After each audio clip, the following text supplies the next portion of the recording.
नमस्ते, आदाब और good evening to all of you. आप सबका हमारे वीकली कार्यक्रम, साप्ताहिक कार्यक्रम Takshashila Vidhi talks international relations और भारतीय सुरक्षा एवं सामयिकी के दृष्टि कार्यक्रम में स्वागत है। आज हमारे साथ फिर से हैं रिटायर्ड कर्नल विजय प्रकाश द्विवेदी और हम इनके शुक्रगुजार हैं कि इन्होंने अपने इतने व्यस्त समय में हमारे लिए समय निकाला है। तो कर्नल विजय, आपका हम अपने दिल से धन्यवाद प्रेषित करते हैं। हमारे कार्यक्रम के समय निकालने के लिए बहुत बहुत धन्यवाद। Thank you so much. It's a pleasure joining your meet. I can say that the feeling is mutual. Likewise. So आज का जो हमने टॉपिक डिसाइड किया है वो भारत पाक के संबंधों के कई आयामों की परिचर्चा करेगा, कई आयामों को एग्जामिन करेगा, उनको स्क्रूटनाइज करेगा और उनके संदर्भ में हम जानने का प्रयास करेंगे कर्नल द्विवेदी के एक्सपर्ट नॉलेज के द्वारा। सो आपको पता ही है कि पाकिस्तान भारतीय उपमहाद्वीप का एक ऐसा नेबर है जो परिवार से पारिवारिक रिश्ते से निकल करके वो हमारे नेबर के रिश्ते में आया हुआ है, हमारे पड़ोसी के रिश्ते में आया हुआ है। तो एक घर था, बंटवारा हुआ और वो दो घर हो गए और उनमें से एक घर आज हमारा पड़ोस है, वरना वो घर भी हमारा ही होता, या हमारा है।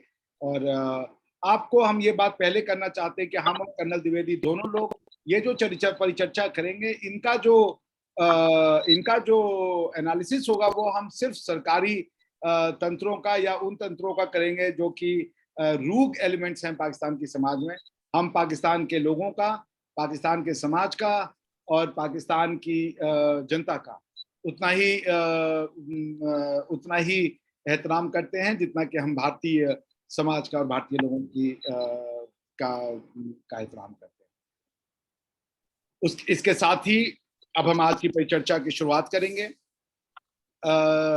इस परिचर्चा में हम कर्नल द्विवेदी से सबसे पहले ये जानना चाहेंगे कि एक सिक्योरिटी एक्सपर्ट होने के नाते, और चूंकि आप स्टाफ कॉलेज में पढ़े हुए हैं, वेलिंगटन के प्रेस्टिजियस स्टाफ कॉलेज में, तो आप क्या शुरुआती जानकारी देना चाहेंगे, इंट्रोडक्टरी जानकारी देना चाहेंगे पाकिस्तान के बारे में, जिससे कि हमारा वह दर्शक जो कि पाकिस्तान के विषय में बहुत नहीं जानता वह उन चीज़ों को समझ पाए, जान पाए, ताकि हमारी आगे की परिचर्चा को वो बेहतर तरीके से समझ सके। कर्नल द्विवेदी, इसी के साथ अब हम आपके वाणी को सुनना पसंद करेंगे और the floor is yours. Okay, professor Abhishek, firstly thanks. और विदाउट वेस्टिंग टाइम, बहुत शॉर्ट में मैं पहले जनरल इंफॉर्मेशन ऑन पाकिस्तान दूंगा और उसके बाद शॉर्ट में हिस्ट्री कवर कर दूंगा, जिससे कि हमारे वो दर्शक जिनको पाकिस्तान के बारे में ज़्यादा आइडिया नहीं है वो उसको समझ सके, पूरे बैकग्राउंड को समझ सके। पाकिस्तान हिंदुस्तान का नेबर है। 8.82 लाख स्क्वायर किलोमीटर इनके जमीन का एरिया है। पॉपुलेशन 22 करोड़ की है। 1046 किलोमीटर्स की इनकी मैरीटाइम आई मीन टू से कोस्ट लाइन है, जो कि अरेबियन सी और गल्फ ऑफ ओमान में लगता है। इनके मेन पोर्ट्स हैं बिन कासिम, जो कि कराची में है, और गवादर, जहां पर जिसको मेनली हेल्प किया है चाइनीज ने बिल्ड करने में। इनका बॉर्डर जो है वो अफगानिस्तान, ईरान, इंडिया और चाइना के साथ डायरेक्टली लगता है, और ताजिकिस्तान के साथ सिर्फ एक पतले वाखन कॉरिडोर जो अफगानिस्तान का है उससे सेपरेटेड है, और ओमान से इनकी मैरीटाइम बाउंड्री। इनका इकोनॉमी जो है वो सेमी इंडस्ट्रियलाइज्ड है, और मेनली आपको इंडस के अलोंग जो बड़े शहर हैं और इंडस्ट्रियल टाउन्स हैं वो आपको मैप में देखेंगे तो दिखेगा। इनके नॉर्थ की तरफ माउंटेनस एरिया है, और साउथ में कोस्टल एरियाज हैं। जो मेन ट्राइब्स हैं यहाँ पर वो है पंजाबी तकरीबन 45%, पश्तून तकरीबन 15%, सिंधी तकरीबन 14%, सराइकीज 8%, मुजाहिर 7% और बालूच 3.6%। पीएम यहाँ पे इमरान खान हैं अभी, जो कि तारिक इंसाफ पार्टी से हैं, विच इज एंड ऑब्वियसली इनके अपॉइंटमेंट में, इलेक्शन जीतने में आर्मी का बहुत इंपॉर्टेंट रोल रहा है। और आर्मी चीफ जो है वो जनरल कंवर जावेद बाजवा हैं, जो कि अभी एक्सटेंशन पे हैं 3 years। इसके पीछे भी कई जो आर्मी का डोमिनेशन है पाकिस्तान में, उसका रोल है। 6.2 लाख की इनकी आर्मी है और 2.91 लाख इनका पैरामिलिट्री फोर्सेस है। टेररिज्म के ये सबसे बड़े प्रोपोनेंट रहे हैं। जितने टेररिज्म को यहाँ से बढ़ावा मिला है और जिन जिन टेररिस्ट ऑर्गेनाइजेशंस का यहाँ पे बर्थ हुआ है, इतना ज्यादा लेवल पर टेररिज्म और किसी कंट्री से स्टार्ट नहीं हुआ है। यहाँ पर phases of dictatorship and so called democracy रही है। सो कॉल्ड डेमोक्रेसी इसलिए बोल रहा हूँ बिकॉज हमेशा आर्मी का डोमिनेशन रहा। जब फर्स्ट टाइम एक बार आर्मी जब आ गई पावर में, उसके बाद से तो बिल्कुल ही आर्मी का डोमिनेशन रहा है। और डेमोक्रेसी जो है वो किसी भी गवर्नमेंट ने अपने 5 year का टेन्योर पूरा नहीं किया है। इसी से आप समझ सकते हो कि डेमोक्रेसी का क्या हाल है।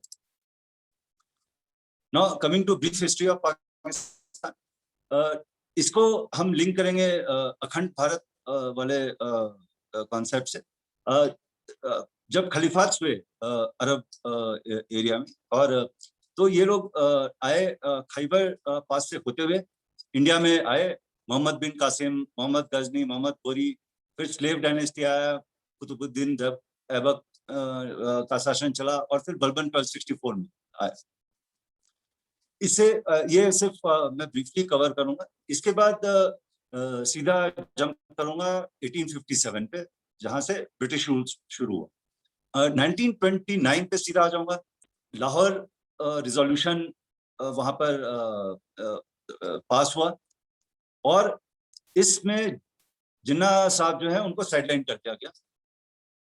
और उन्होंने जब ये रियलाइज किया कि उनको साइडलाइन कर दिया गया और उनको अभी गवर्नेंस या फ्यूचर में पावर मिलने की उम्मीद जो है वो साइड में दिखने लगी, तो उसके बाद उन्होंने इस्लामिक कार्ड खेलना शुरू कर दिया। और वो उसके बाद फुल फ्लेजेड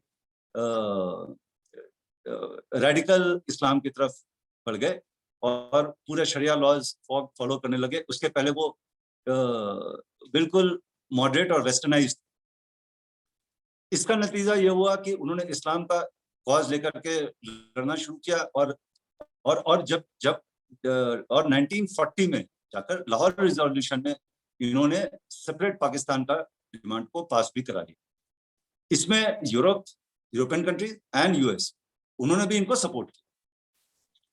तो पाकिस्तान का फाउंडेशन कैसे हुआ? 47 में इंडिपेंडेंस मिली इंडिया के साथ, इनको पार्टीशन करके, जो कि अगर एक्चुअली पूछे तो इलीगल एक्शन था या टोटली गलत एक्शन था। पार्टीशनिंग एंड पार्टीशन में बहुत आर्बिट्रेरी पार्टीशन भी किया गया था, और वो डिवाइड एंड रूल का एक पार्ट था, so that British continues its influence over their erstwhile colonies. तो ये चला थोड़े दिन। 1951 में लियाकत अली खान का असैसिनेशन हो गया। उसके बाद 58 to 65 में ये इस्कंदर मिर्जा जी आए 58 में, और आयूब खान ने इनसे टेक ओवर कर लिया। अच्छा हाँ, मैं एक इम्पोर्टेंट चीज भूल गया। इंडिपेंडेंस के इमीडिएटली बाद 47-48 में ही पाकिस्तान ने कबालियों के का नाम लेते हुए और अपने रेगुलर फोर्सेस को पीछे से सपोर्ट करते हुए इंडिया पे अटैक भी किया। इसके बारे में आगे भी डिस्कशन होगा, इसलिए इसको डिटेल में कवर नहीं करेंगे। अच्छा, जब ये 58 to 65 जो अयूब खान का मिलिट्री रूल चला, इसमें पाकिस्तान का वो गोल्डन एरा रहा।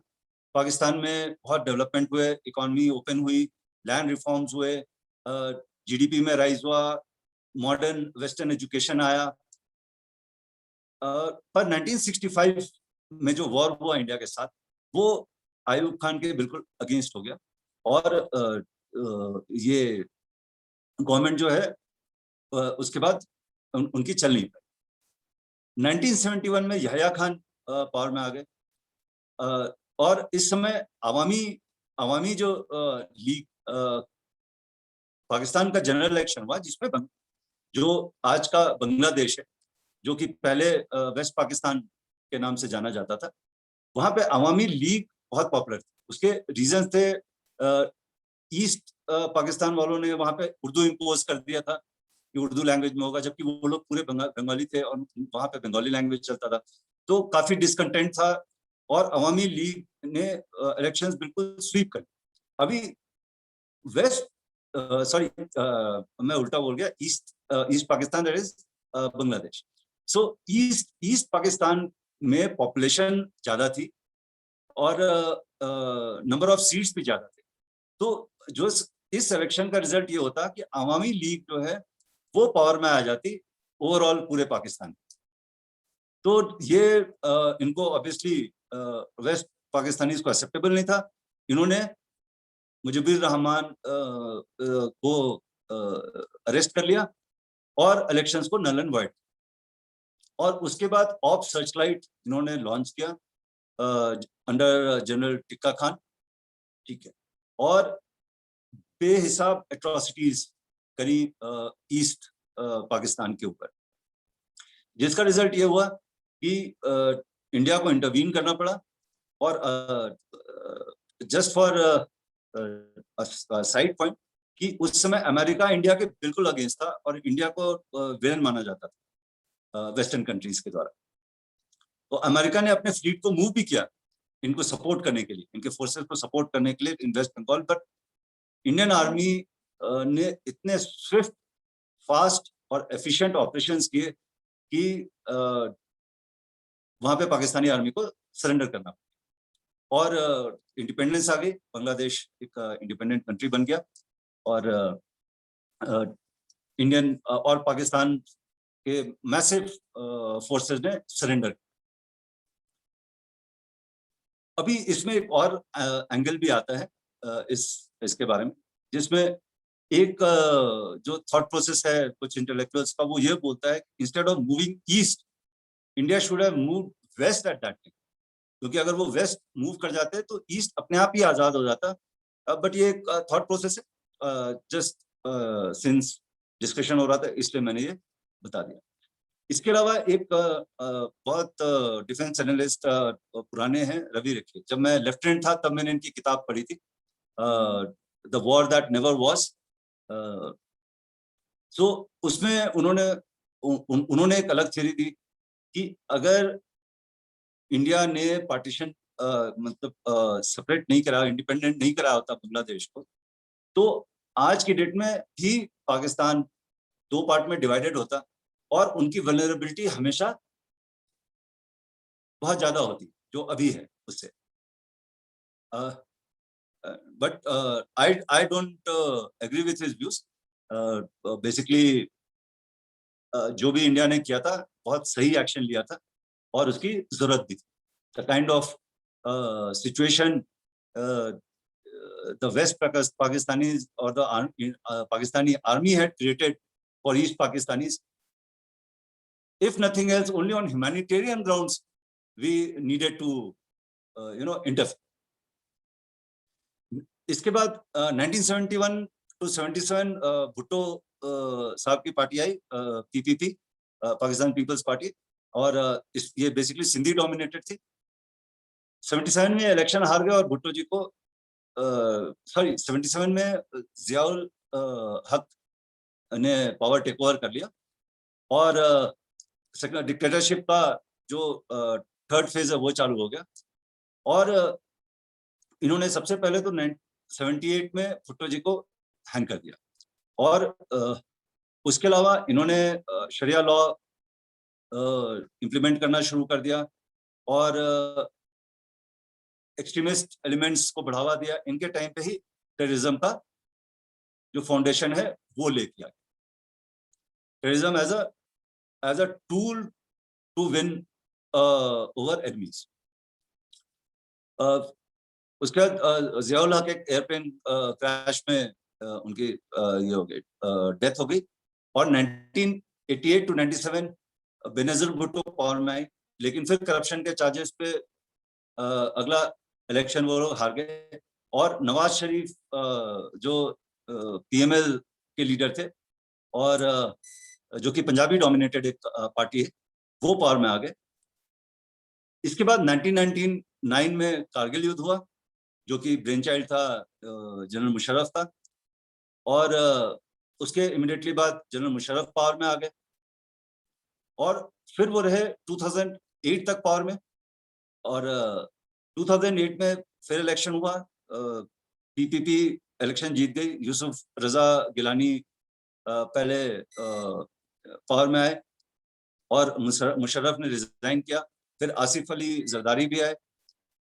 2013 से 17 नवाज शरीफ फिर से पीएम बने, लेकिन पनामा पेपर्स लीक के बाद उनकी गवर्नमेंट डिस्टेबलाइज हो गई और बेसिकली उन्होंने उनके ऊपर करप्शन चार्जेस लगे। और 2018 में इमरान खान की तारीख इंसाफ पार्टी आ गई, जो कि अगेन आर्मी बैक थी। तो अगर हम पाकिस्तान का रीसेंट हिस्ट्री देखें, that is post independence, so Pakistan witnessed 33 years dictatorship, public military rule, out of total of 73, that is 40 years of indirect military rule. I'll not call it democracy, because अगर democracy होती तो पाकिस्तान भी हमारी तरह improve कर रहा होता और शायद बहुत अच्छा करता। So that is the brief history I wanted to cover. Next question. काफी अच्छे से आपने हमें पाकिस्तान की जो हिस्ट्री है, पॉलिटिक्स है और ज्योग्राफी है वो समझाया। इसमें तो कोई शक नहीं कि पाकिस्तान की जो 70 साल का इतिहास है, वो इतिहास को अगर हम समराइज करें मेरे हिसाब से कर्नल विजय, तो वो एक ही चीज आती है, वो ये कि repetition of the same line, that means refusal to learn. आप अगर देखें पाकिस्तान की जो इंटेलिजेंसिया है, जो टीवी पे आकर के नैरेटिव फॉर्म करती है पाकिस्तान के लोगों के लिए, उनका जो 3-4 लाइन की ग्रीवियंसेस है भारत के अगेंस्ट, वो है हेजेमनी ऑफ इंडिया हम स्वीकार नहीं करते। तो हेजेमनी क्या है, बड़ा एक जबरदस्त प्रश्न उठता है। क्यों हेजेमनी है, ये भी एक उठता है प्रश्न। दूसरा है कि भारत हमको डिस्टेबलाइज करना चाहता है, क्योंकि वो हमको मानता ही नहीं है। मतलब भारत अखंड भारत की थ्योरी पे विश्वास करता है, इसलिए वो हमको नहीं स्वीकारता है, इसलिए वो हमको तोड़ना चाहता है। तीसरा कि नॉन स्टेट एक्टर्स तैयार करो और उनको बंदूकें दो और उनसे लड़ाई लड़वाओ और ये कह दो कि ये स्टेट का इसमें कोई हाथ नहीं है, स्टेट कुछ नहीं कर सकती। ये 1948 में किया गया और ये कारगिल युद्ध में किया गया, ये आपका बम्बई अटैक में किया गया। सेम चीज, सेम पैटर्न, कोई अंदर कोई एक्सेप्टेंस नहीं है लर्निंग के लिए या अपनी गलतियों से सुधारने के लिए। आप इवन जब सर जफरुल्लाह खान के सिक्योरिटी काउंसिल के स्पीचेस सुने जो वो कश्मीर के लिए दे रहे थे, वो सेम चीज कि वहाँ मैसेकर हो रहा है, वहाँ पे जेनोसाइड हो रहा है, भारतीय फौजें मुसलमानों को मार रही हैं, काट रही हैं, यही चीज आज तक चलती आ रही है। पता नहीं कितनी बार भारत ने जेनोसाइड किया है कश्मीर में, वो सिर्फ अल्लाह जानता है या पाकिस्तान जानती है। चलिए, इस बैकड्रॉप में कि ये सुधरेंगे नहीं, ना ये सीखना चाहते हैं, शायद नफरतों से देश को चलाना चाहते हैं और यही इनकी समस्या है। अब हम आपसे ये जानना चाहेंगे कर्नल विजय कि आपकी तो पोस्टिंग भी ऐसे एरियाज में रही है, कश्मीर को आपने बहुत क्लोजली देखा है, वहाँ रहा है, और आप मुझे बता रहे थे कि कितनी इनसिक्योरिटी हुआ करती थी वो जब आप पीक था इंसर्जेंसी का, उस समय आप वहां हुआ करते थे। तो आपको क्या लगता है कि किस तरीके के सिक्योरिटी कंसर्न हैं भारत के पाकिस्तान के नजरिए से? एज एन एक्सपर्ट आप क्या देखते हैं सर? ओके, देखिए, सिक्योरिटी कंसर्न विज़ावी पाक जो हमारे ऊपर है, हमारे लिए एप्लीकेबल, वो तो मल्टी प्रॉन्ग, बहुत सारे एस्पेक्ट्स। लेकिन जो number of casualties peace time पे हो रहा है विदाउट वॉर, ये एक ऐसी चीज है जो कि कभी भी हमको एक्सेप्ट करना नहीं चाहिए। Why we were accepting it for such a long time? So many of my known colleagues or friends have died fighting my own troops. People whom I knew closely have died fighting terrorism.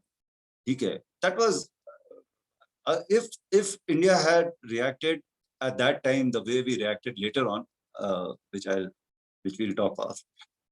अगर वो कर दिया होता तो militancy ऐसा हमको face ही नहीं करना।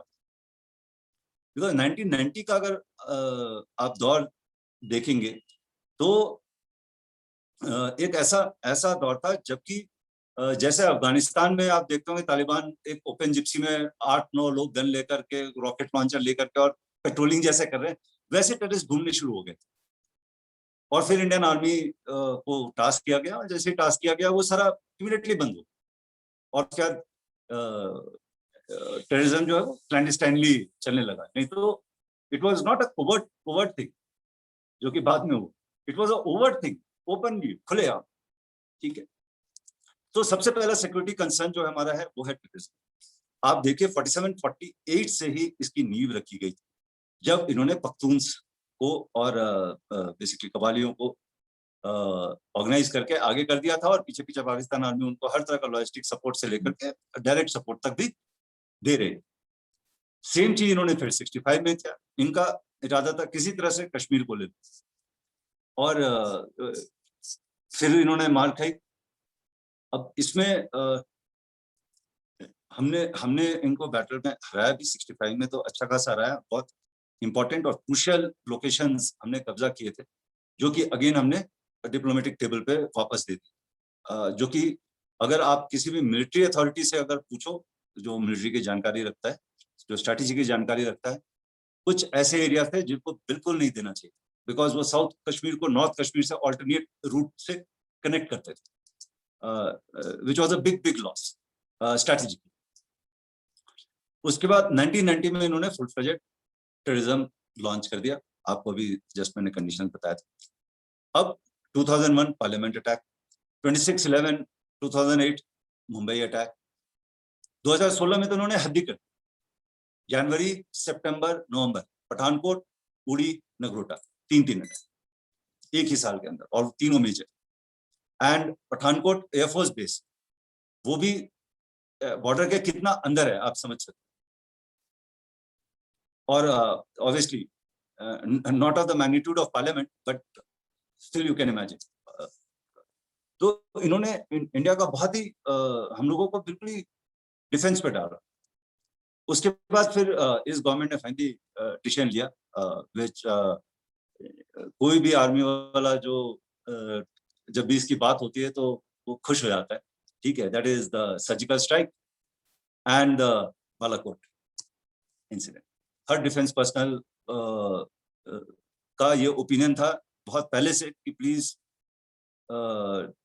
We must be allowed to sort them out whenever the Pakis do this kind of a thing. Second security concern था जो अभी बहुत कंट्रोल हो गया 370 हटने के बाद, that was fuel unrest in Kashmir. जैसे बंद करा देना, हड़ताल करा देना, बिल्कुल लाइफ को स्टैंड स्टिल पे ले आना, और स्टोन पेल्टिंग 500 रुपए यंग लड़कों को दे करके उनसे स्टोन पेल्टिंग करवाना। तीसरा कंसर्न है LOC, सीज फायर वायलेशन, जिसमें वो आर्टिलरी की शेलिंग करते हैं, और इनके बॉर्डर एक्शन टीम बहुत बड़ा है, और हमारे अंदर घुस करके कई बार छोटे छोटे operation, these are very tactical operations, but ये करते रहते थे। अभी ये सब कुछ बंद हो रखा है, और आर्टिलरी की शेलिंग करते थे और पीछे से साइड से टेररिस्ट को अंदर घुसाते थे जब इंडियन आर्मी को ये एंगेज कर लेते थे। अभी इसमें एक और जो इशू आता है वो ये आता है डिटरेंस का। जैसे हमने एक बार एक्शन कर दिया, हमने 2 बार एक्शन कर दिया जो डिटरेंस के लिए इनके अगेंस्ट, और उसका बहुत असर भी पड़ा। लेकिन ऐसे डिफेंस में कभी एक्सीडेंटल वॉर भी स्टार्ट हो सकता है, that is war without preparation. But ठीक है, we can not be sitting down and अपने आर्टरी को कटवा करके और ब्लीड करते रहें और रिएक्ट ना करें। तो उससे अच्छा है कि उठकर कुछ तो करें, ठीक है। So we should not be bothered about accidental war. If need be, we should go ahead. Conventional war में as it is, Pakistan is no match to us. वो कहीं भी स्टैंड नहीं करते हैं। और ये जब मैं बोल रहा हूँ तो इसमें इस इम्प्लीकेशन, इस फैक्टर, इसको फैक्टर इन करते हुए बोल रहा हूँ कि चाइना जब भी पाकिस्तान से कभी भी वॉर होगा तो चाइना हमारे को नॉर्दर्न साइड से प्रेशराइज करने की कोशिश करेगा, ठीक है। तो हमारे लिए जब वॉर होगा तो इट में भी टू फ्रंट, हमारे फोर्सेस को वो एंगेज करके रखने की कोशिश करेगा ताकि हम उधर से डिटैच होकर के पाकिस्तान की तरफ कंसंट्रेट ना कर पाए। But despite that we are so well prepared कि हम पाकिस्तान को मेजर सेटबैक देने में हमको कोई टाइम। इंडिया और पाकिस्तान के बीच में म्यूचुअल फेयर है, जिसके कारण आर्म्स रेस बढ़ता है। मैन्युफैक्चरिंग उनकी तो तकरीबन जीरो है और हमारी भी अभी तक बहुत डेवलप नहीं हुआ है। कुछ मैन्युफैक्चरिंग होती है, ऑर्डिनेंस फैक्ट्रीज में कुछ इक्विपमेंट हम बनाते हैं, हमारा HAL है, और DRDO ने भी काफी सारे इन्वेंशंस किए हैं। But still there is a lot to be done. But इसमें हमारा एक मेजर बजट जाता है in importing defence equipment, but वो जरूरत भी है। हमारा ज्यादा बजट जो है वो उस तरफ जाता है कि हम चाइना को कैसे मैनेज करें। Okay, now one security concern is nuclear. तो न्यूक्लियर की धमकी हमको पाकिस्तान शुरू से ही देता आ रहा है, ठीक है। जिस दिन से इनके पास न्यूक्लियर बम आ गया वो बंदर के हाथ में नारियल की तरह हो, ठीक। ये हमको ऐसे गिदड़ भपकी देते आ रहे हैं कि अगर कुछ होगा तो हमारे पास भी न्यूक्लियर वेपन है। इमरान खान ने जाकर के if I am not wrong UN में भी जाके बोल दिया कि ये मैं थ्रेट नहीं कर रहा हूँ, लेकिन न्यूक्लियर फ्लैश पॉइंट पे सिचुएशन पहुंच सकता है अगर इंडिया को कंट्रोल नहीं किया गया। तो इसके कहने का मतलब यही था कि हम न्यूक्लियर का इस्तेमाल करें। तो हमने कर दिया, हमने सर्जिकल स्ट्राइक भी कर दी, अंदर घुस के मार के आए, बालाकोट भी कर दिया, फिर घुस के मार के आए। न्यूक्लियर है आपके पास, चलाओ। 153 न्यूक्लियर वेपन्स लेकर बैठे हैं इंडिया से। Arsenal wise, number of nuclear weapon wise ये थोड़े से ज्यादा ही है, कम नहीं। ये न्यूक्लियर वेपन का इस्तेमाल क्यों नहीं कर सकते ये मैं बताता हूँ। पहली बात तो इनकी कंट्री में डेप्थ, अगर आप इनकी कंट्री को देखें तो it is longest from north east to south west इनके अलाइनमेंट, और लंबा सा है। तो इनके कंट्री में डेप्थ नहीं है। अच्छा, इनके मेजर सिटीज बहुत कम है। तो अगर इन्होंने न्यूक्लियर का इस्तेमाल किया इंडिया के किसी भी सिटी या किसी भी सिटीज का, तो इनके तो हर सिटी, हर वो जगह जहाँ पे हम इनको टारगेट करना चाहें, very easily we can target, ठीक है। और इनके गिनती के तो 3-4 ढंग के शहर हैं, ठीक है। अगर उनको टारगेट करते हैं तो पाकिस्तान का सब जो ये गवर्नमेंट है, मशीनरी है, गवर्नमेंट मशीनरी, आर्मी वगैरह, ये सब इररिलेवेंट है, ठीक है। दूसरा डिलीवरी सिस्टम्स की बात है। हमारे पास एक तो हम रॉकेट टेक्नोलॉजी और मिसाइल टेक्नोलॉजी में बहुत एडवांस पाकिस्तान से। पाकिस्तान जो है वो मिसाइल टेक्नोलॉजी में टोटल चाइना डिपेंडेंट है। टेक्नोलॉजी क्या बस इंपोर्ट कर रखा है, नाम तो उसका फिर वो बहुत तोप नाम दे करके रखते हैं। ठीक है, ऐसा लगता है जैसे कि वो मिसाइल बिल्कुल ही आएगा और क्या कमाल कर देगा।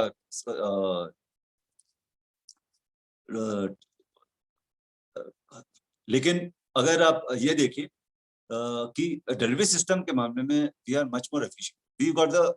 We are one of the nuclear triad countries. Triad का जो इम्प्लीकेशन है कुछ लोगों को जिनको डिफेंस का भी तक ज्यादा इंटरेस्ट नहीं लिया होगा, ट्रायड है कि जमीन से मार करने वाला इक्विपमेंट, आकाश से मार करने वाला इक्विपमेंट और समुद्र से मार करने वाला।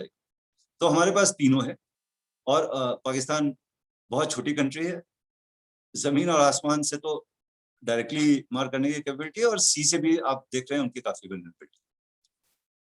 वैसे भी इंडियन ओशन रीजन में हमारा जो वर्चस्व है वो इतना है कि पूरी पाकिस्तान की नेवी और चाइना की नेवी दोनों मिलकर भी हमारे को मैच नहीं कर सकते आज की डेट। ठीक है, और चाइना का कभी अगर ये नौबत आए तो इंडियन ओशन रीजन में आकर के ऑपरेट करना है तो उनको बहुत लोग उधर बैठे हुए हैं जो कि उनको एंगेज करते हैं। अगर हम पाकिस्तान से लड़ाई कर रहे हैं और चाइना हमको एक तरफ ट्रबल करेगा तो हमारे भी सपोर्टर्स होंगे जो कि चाइना को ट्रबल करेंगे। और अगर आप बॉर्डर वाइज देखिए तो चाइना की वल्नरेबिलिटी हमसे कहीं ज्यादा है। ओके,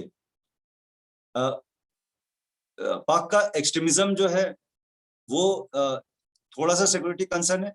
इन्होंने खुद ही इंटरनल डिस्टर्बेंस कॉज किया है, इन्होंने खुद टेररिज्म को बध दिया है, इन्होंने खुद अपने कंट्री को इतना रेडिकलाइज कर लिया है कि आज जो गवर्नमेंट फोर्सेस हैं, गवर्नमेंट एंड आर्म फोर्सेस, उनकी बात वो सुनने को तैयार नहीं। पाकिस्तान ने हर एंटी इंडिया एजेंडा को, स्पेशली कश्मीर और आर्टिकल 370 के अगेंस्ट भी इंटरनेशनल फोरम में हर बार भाग जाते हैं। वो भी एक सिक्योरिटी कंसर्न। तो we have to counter that regularly. And अभी अभी हाल फिलहाल में जब इन्होंने रेस किया तो इनके सपोर्ट में कोई नहीं आया, किसी ने इनकी बात नहीं सुनी की। और जो भी रेलेवेंट लोग थे उन सब जो कंट्रीज थे उन्होंने वही स्टेटमेंट दिया कि Kashmir is the internal issue of India and they will resolve it on their own. इसके अलावा इनका आईएसआई जो है वो एक सिक्योरिटी कंसर्न है, क्योंकि वो भी अपने आप में एक इंडिपेंडेंट टाइगर बना हुआ है पाकिस्तान के अंदर। अगर आपने अभी हाल में न्यूज़ फॉलो किया होगा तो आईएसआई के चीफ और आर्मी चीफ के बीच में भी काफी फ्रिक्शन चल रहा था। अच्छा, ISI is the brainchild behind all these LET, Lashkar Taiba and Jaish e Mohammed groups. तो ये है हमारा सिक्योरिटी कंसर्न है। ऑब्वियसली वी आल्सो गॉट रॉ who will counter them, and who will counter them, I should not say, who is countering them. वो लगातार चलता रहता है, इट्स ऑनगोइंग प्रोसेस। वो काउंटर हो रहा है। जो लोग ये काम कर रहे हैं बहुत एफिशिएंट लोग हैं, और जिसको बोलते हैं brains, they are very brainy and they know what they have to do and they plan for the future. इसके अलावा एक फेक करेंसी से इंडिया के इकोनॉमी को और स्टेबलाइज करने की कोशिश की एक तरफ, और दूसरी तरफ फेक करेंसी की मदद से अनरेस्ट इंडिया में अलग अलग पार्ट में, प्लस जो इंडिया के मुस्लिम पॉपुलेशन है उनको भड़काने के लिए, यूज करने के लिए इन्होंने फेक करेंसी का काफी इस्तेमाल किया था। वो भी जब से एनफोर्समेंट डायरेक्टरेट और जो अदर एजेंसीज हैं, लॉ एनफोर्समेंट एजेंसी स्ट्रिक्ट हुई हैं, तो वो भी अभी तकरीबन बहुत कम हो गया है। अब माइनर इंसिडेंट्स एक दो होते हैं। एक तो पाक हमारे ऊपर, इनकी एक आईएसपीआर है जो इंटर सर्विसेज पब्लिक रिलेशंस जो हैंडल करते हैं। उनका काम है हमारे ऊपर एक्विजिशन लगाना इंडिया के ऊपर, जिसको हमको लगातार काउंटर करना पड़ेगा। ये भी एक सिक्योरिटी कंसर्न में ही मानना चाहिए, बिकॉज आज की डेट में Wars will not be fought only आमने सामने। ठीक है, दो आर्मी लड़ रही है या आर्मी या एयरफोर्स या नेवी लड़ रही है, सिर्फ वो वॉर नहीं है।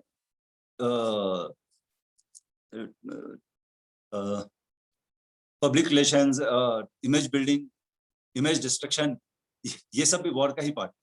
सो ISPR हमारे ऊपर इल्जाम लगाते रहते हैं इंडिया के ऊपर कि इंडिया टेररिस्ट फंडिंग कर रहा है। इंडिया ने अल्ताफ हुसैन को प्रमोट किया। Raw is targeting the dignitaries and the rangers and the police of what you call the Pakistan of Pakistan government and LOC violations का भी allegations लगाते रहते हैं। Obviously आज की डेट में इनकी बात कोई सुनता नहीं, हर किसी को पता है कि ये इनके बातों में कितना दम है। तो ये इंटरनेशनल फोरम में जाकर के कुछ बोल के आ जाते हैं, बस इनको ऊपर से कमांड मिल जाता है इनकी मिलिट्री से कि आपने जाना है, फॉरेन मिनिस्टर साहब आपने जाकर के ये बोल के आना है। वो बस बोल के आ जाता है, उसको भी पता है ही इज नॉट कन्विंस्ड, ठीक है, लेकिन वो पूरे जोश खरोश के साथ बोल करके वहां पे अपनी जान बचाने के लिए आ जाता है कि हाँ भाई आपने जो बोला था मैंने कर दिया, ठीक है। इसके अलावा इंफॉर्मेशन वॉरफेयर जो अभी मैंने बोला, और इसके वेरियस पहलू हैं, डिटेल्स में नहीं जाएंगे। फिर IT रिलेटेड सिक्योरिटी थ्रेट, जिसमें hacking is one example, and और भी कई तरह से।